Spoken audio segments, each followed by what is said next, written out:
Investment in securities are subject to market risk. Please carry out your due diligence and read all the related documents carefully before investing. Channel को subscribe करना ना भूलें और हमारे ताज़ा video सबसे पहले देखने के लिए बेल आइकन को दबाएं।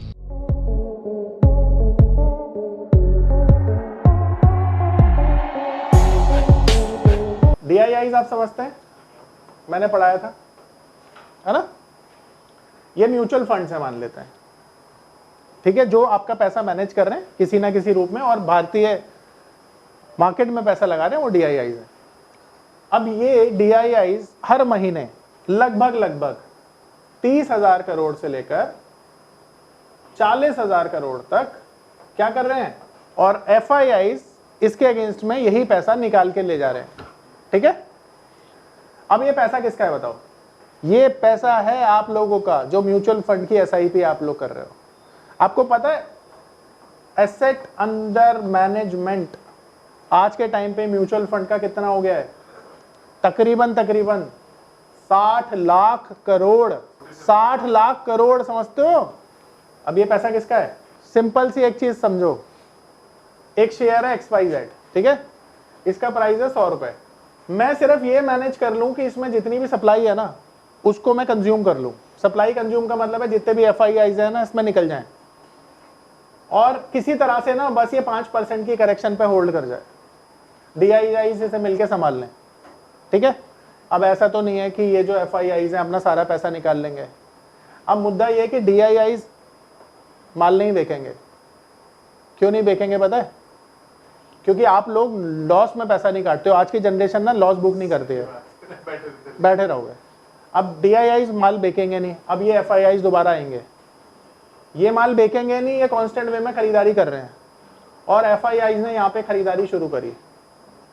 तो बिलीव मी, अगर FIIs ना ज्यादा नहीं रोज 3 से 4,000 करोड़ की खरीदारी कर दें तो यही शेयर का प्राइस एक महीने में 300 रुपए हो जाएगा। अब आप बोलोगे सर क्या बात कर रहे हो, ये तेजी बन जाएगी शेयर में FIIs के सिर्फ 2-3 हजार करोड़ खरीदने से। अब ये पूरे ओवरऑल मार्केट सेंटीमेंट बता रहा हूं मैं आपको। एक छोटा सा डेटा शेयर करता हूं। पिछले साल FIIs ने कितना माल बेचा है पता है? तकरीबन 3 लाख करोड़ का। 3 लाख करोड़ का माल बेच के निकल गया। उससे पहले 2.5 लाख करोड़ का माल बेच के निकल गया। उससे पहले तकरीबन 2 लाख करोड़ का।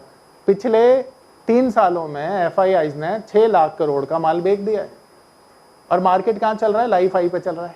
तुम समझते हो 6 लाख करोड़ दोबारा मार्केट में आया तो मार्केट कहाँ पे पहुंचेगा? हाँ, लिखूं यहाँ पे, अगर 6 लाख करोड़ की खरीदारी आ गई तो ये मार्केट का प्राइस होगा, पर शायद ये भी नहीं होगा। मैंने वो तेजी देखी है ना जो तुम लोग कभी नहीं देख सकते हो, क्योंकि अभी मार्केट में आए, और वो तेजी पता नहीं दोबारा कब आएगी। मैंने ये 7,500 का निफ्टी ना 18,000 देखा है एक साल के अंदर होता हुआ। 10-10 साल के एक्सपीरियंस लेके बैठे थे ना, वो कहते थे यार ये कैसी मार्केट है, ये तो रुकती नहीं है। और ये सारी चीजें। नमस्कार दोस्तों, क्या आप स्टॉक मार्केट में शुरुआत करने का सोच रहे हैं, और क्या आपको ये समझ में नहीं आ रहा है कि आपकी शुरुआत कहां से होनी चाहिए? तो मैं आपको एक ऐसा कोर्स सजेस्ट करने जा रहा हूं जो आपकी लाइफ चेंज कर सकता है, और मैं बात कर रहा हूं NIFM का advance level of smart investor course की, जो आपकी लाइफ चेंज कर सकता है। जी हां, आपने सही सुना, NIFM आपके लिए लेके आया है एक ऐसा शानदार कोर्स जो आपको बताएगा कि किस तरह से आप स्टॉक मार्केट में सक्सेसफुली पैसा कमा सकते हैं। और ये कोर्स है advance level of smart investor. Advance level of smart investor course आपको हर छोटी से छोटी और बड़ी से बड़ी मार्केट की बारीकियों के बारे में जानकारी देता है, और ये सभी जानकारियां आपको इस मार्केट में पैसा कमाने में बहुत ज्यादा मददगार साबित होती हैं। तो इस कोर्स को करने के बाद आप मार्केट में सक्सेसफुल ट्रेडर और सक्सेसफुल इन्वेस्टर बन सकते हैं। 2020-21 की बात कर रहा हूं मैं, ठीक है। 2021 में तो हो गया था, एक साल में तो हो गया था। एक डेटा और शेयर करता हूं। निफ्टी को 5,000 का लेवल छूने में पता है कितने साल लगे थे? कितने साल लगे थे? निफ्टी 5,000 के लेवल पे कितने साल में आया था? या सेंसेक्स 10,000 के लेवल, 10,000, देखो सेंसेक्स की बेस वैल्यू ना 100 है और निफ्टी की बेस वैल्यू 1000 है। तो निफ्टी जब लॉन्च हुआ था तो 1000 पे हुआ था, सेंसेक्स 100 पे हुआ था। तो 1000 का 5,000 होने में कितना टाइम लगा पता है तुम्हें? 10 साल से भी ज्यादा, 15 साल। 15 साल भी क्यों लगे? 1992, 8 और 8 16, 15 साल मान लेते हैं। 15 साल में 1,000 का निफ्टी 5,000 हुआ, और 1 साल में 7.5 का निफ्टी 18,000 हुआ। अब बताओ ये गजब है कि नहीं? अगर पॉइंट में देखोगे तो 5,000 पॉइंट है, और यहां देखोगे तो 11,000 पॉइंट है। समझो, दिमाग खराब हो जाता है इस कैलकुलेशन से। अब मैं वही बताने की कोशिश कर रहा हूं तुम्हें। देखो, मैं सिर्फ डिस्कस कर रहा हूं, मैं किसी को मोटिवेट नहीं कर रहा यहाँ पे। मेरे शब्दों को सिर्फ एजुकेशनल पर्पज से समझना, ठीक है? ज्यादा मोटिवेट होने की जरूरत नहीं है। देखो, अगले 5 साल का तुम्हें भविष्य में एक डिस्कशन कर रहे हैं हम, हेल्दी डिस्कशन। क्या हो सकता है? ऐसा समझो कि जब कोविड आया ना, तो तुम्हें परिस्थितियां समझनी है। परिस्थितियां हमेशा अलग अलग होती हैं। कोविड में क्या थी, अभी क्या चेंज हुई है, समझो। देखो, कोविड में लोग बेरोजगार थे क्योंकि पेंडेमिक की वजह से इकोनॉमिक एक्टिविटी नहीं हो रही थी, उसकी वजह से नौकरियां नहीं थी। पर आज सिचुएशन ये है, ओवर डेवलपमेंट हो गया है, स्मार्ट वर्क हो रहा है, जिसकी वजह से नौकरियां नहीं है। आज के टाइम पे आप देखते हो एआई काम कर रहा है, आज के टाइम पे स्मार्ट जॉब हो रही है। जैसे तुम एयरपोर्ट पे चले जाओ, तो एयरपोर्ट पे ना आज से 10 साल पहले क्या होता था, जो ग्राउंड स्टाफ होता था वो अलग होता था, एयर होस्टेस अलग होती थी, ऑफिस अलग होता था। आज वो जो एयर होस्टेस है ना, पहले वो ग्राउंड स्टाफ का काम करती है, फिर वो एयर होस्टेस बन जाती है, कैबिन क्रू में सर्विस दे रही है आपको, समझ रहे हो? तो आज के टाइम पे क्या हो गया, मैन पावर को स्मार्ट यूज करने लगे। एक छोटा सा एग्जांपल दिया मैंने। आज के टाइम पे तुम देख रहे हो बैक ऑफिस का काम ऑलमोस्ट खत्म हो गया। जहां पे 10-10 लोग बैक ऑफिस का काम करते थे, अब 2 लोग से काम हो रहा है। इंडिया का सबसे बड़ा एम्प्लॉयर है, तुम्हें मैं जानकारी दे दूं, 60 लाख लोगों को सब नौकरी देता है रेलवे। तो आप समझो कि सारे काम ना अब टेक्नोलॉजी कर रही है। जहां टेक्नोलॉजी हो गई वहां पे रोजगार कैसे होंगे? उन्हीं के रोजगार होंगे जो टेक्नोलॉजी को ऑपरेट कर रहे हैं। अब समझो, आज के टाइम पे एक चेंज हुआ। चेंज क्या हुआ? चेंज ये हुआ कि 2020 में सबके पास पैसे तो रखे थे बैंक में, किसी के पास 50,000 थे, किसी के पास लाख रुपए थे। सबने सोचा कि यार अब देखो नौकरी तो है नहीं और कुछ हो नहीं रहा, स्टॉक मार्केट चल रहा है, तो क्यों ना स्टॉक मार्केट में काम करें। तो इन सभी लोगों ने 6 करोड़ डीमेट से 18 करोड़ डीमेट पहुंचा दिए 2 साल में। तो 2 साल में डीमेट होल्डर कितने हो गए? 12 करोड़ इंक्रीज हो गए। तो ये जो 12 करोड़ लोग लिक्विडिटी लाए, पैसा लेके आए, उससे क्या हुआ? मार्केट चलने लग गई। अब उन्होंने को मार्केट की एबीसीडी पता नहीं थी, उन्होंने तो क्या किया। ये पावर ऑफ नंबर थ्योरी इतनी बेहतरीन थ्योरी है कि इसे करने के बाद आप एक अलग अनुभव करेंगे और आपको लगेगा कि शायद इसी चीज की आपको तलाश थी। बहुत सालों की ट्रेडिंग के बाद, इन्वेस्टिंग के बाद आपको शायद ऐसे प्रोडक्ट की जरूरत थी जो मार्केट में आपको वो कॉन्फिडेंस दे पाए, जिस कॉन्फिडेंस के साथ आप रोज पैसा कमा पाए और जितना आप चाहें उतना पैसा कमा पाए।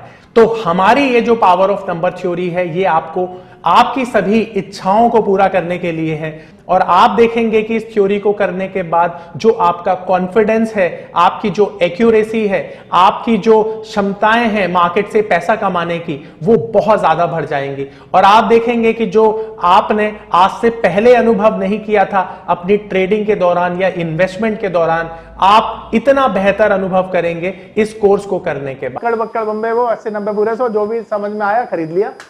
तो तुम देखो, गधे और घोड़े सभी चले 2020-21 में। एक शेयर बता दो जो नहीं चला। मैं कह रहा हूं, तो समझो ऐसा क्यों हुआ। This rally was driven by only liquidity.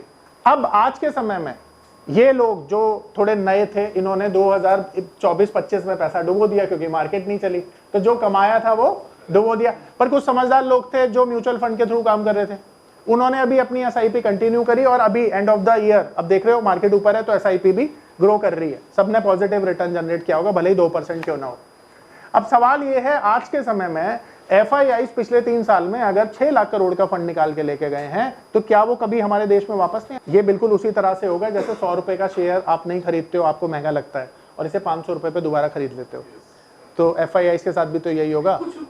और यहाँ पे हमारे मार्केट में एक चीज है कि हमारा मार्केट चला ही नहीं है। तो अगर ये समझो कि अमेरिका में कुछ तहस नहस होता है, तो हमारा मार्केट भी तो थोड़ा तहस नहस होगा, पर कितना होगा? ज्यादा से ज्यादा, इससे ज्यादा तो तहस नहस होगा नहीं, ठीक है। अब सवाल ये उठता है कि भाई हमें हमारी अप्रोच क्या होनी चाहिए। देखो, हमारी अप्रोच पॉजिटिव होनी चाहिए, क्योंकि यहाँ पर ना मुझे ऐसा लगता है कि मुझे दोबारा इंडिया के केस में ये नंबर नजर आता है, ठीक है, समझ रहे हो। तो इंडिया के केस में अगर ये नंबर है, तो ये तो मोदी जी का भी नंबर है 8। भाई 17 तारीख को तो पैदा हुए हैं वो, तो सब कुछ अच्छा है इंडिया के केस में, कुछ नेगेटिव नहीं है। पर यहां पर समझदारी से काम करना पड़ेगा आपको। तो अगले 3 साल में ना मुझे पता नहीं क्यों मार्केट का ये सपना आता है कि मार्केट ना यहां तक जा सकती है। सोचो यार, ये सपना आता है मुझे और पता नहीं जग जाता हूं मैं सपने के बाद खुश होकर। वही समझाना चाह रहा हूं कि अभी तो तुमने देखा ही नहीं है बुलरन। इस मार्केट में सब चीजें संभव है, सिर्फ क्या करना है, सही चीज को पिक करना है। ठीक है, देखो आप लोगों ने ना बड़े सही टाइम पर, ऐसा समझो कि अगर तुम्हें ये बोलूं मैं कि यार द्वारका में ना एक जमीन मिल रही है 1 करोड़ रुपए की मिल रही है 100 गज, तो तुम बोलो, और वो भी सेक्टर्स में है, तुम बोलोगे सर कहाँ मिल रही है, इस पे फ्लैट बनाएगा बिल्डर और वही 10 करोड़ के बेच देगा, आप 1 करोड़ का कहाँ दिला रहे हो, डिस्प्यूटेड लैंड तो नहीं है। तो मैं बोल रहा हूं कि मैं तुम्हें इतिहास में पीछे लेके जा चुका हूं, ये मैं 15 साल पीछे ले गया हूं तुम्हें, तो मिल रही है ना। अब सोचो अगर मार्केट नहीं चल रही है तो तुम्हारे लिए फायदा है कि तुम लोग तो अब सीखने आए हो कि मार्केट यहां से 50,000, अब फायदे में हो तुम कि मार्केट चली नहीं है। तो जब तुमने सीख लिया तब से मार्केट चलना शुरू करेगी तो तुम्हें ज्यादा फायदा होगा या अभी फायदा होगा, चल चुकी होगी तो तुम्हें तो भगवान का शुक्र अदा करना चाहिए कि अभी तुमने सीखा और मार्केट चली नहीं, और मार्केट जब चलेगी तो तुम्हें पैसा मिलेगा। तो जो भी होता है अच्छे के लिए होता है।